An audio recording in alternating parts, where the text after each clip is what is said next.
He was born into slavery in Mecca. When he refused to renounce his faith, his owner had him dragged across burning sand with a boulder on his chest. He said one word over and over, Ahad, Ahad, one God. Decades later, the Prophet Muhammad, peace be upon him, would tell him, I heard your footsteps ahead of me in paradise. This is the story of Bilal ibn Rabah, and every claim in this video is sourced directly to Sahih al-Bukhari. Bilal was an Abyssinian slave in Mecca, owned by Umayyah ibn Khalaf, one of the fiercest early opponents of the Prophet's message. When Bilal accepted Islam, Umayyah tried to torture the faith out of him, dragging him through Mecca's streets in the punishing midday heat, laying a heavy boulder across his chest, demanding he curse Muhammad and worship the idols instead. The historical accounts, recorded across the earliest Islamic biographical literature, describe Bilal responding the same way every time.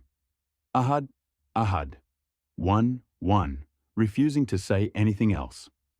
We flag this account as historical biography, not a direct Quranic or hadith citation, in the interest of precision. Abu Bakr, the Prophet's closest companion, purchased Bilal's freedom and freed him. This is directly recorded in Sahih al-Bukhari, hadith number 3754.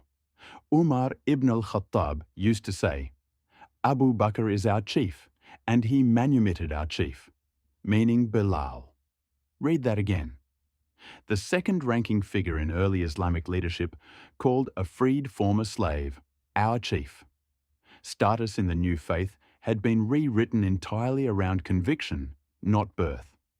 Bilal went on to become the first person the Prophet chose to call the adhan, the call to prayer, a role of trust and honor, given to him specifically by name. Here is the hadith that gives Bilal's story its ending, recorded in Sahih al-Bukhari, hadith number 1149.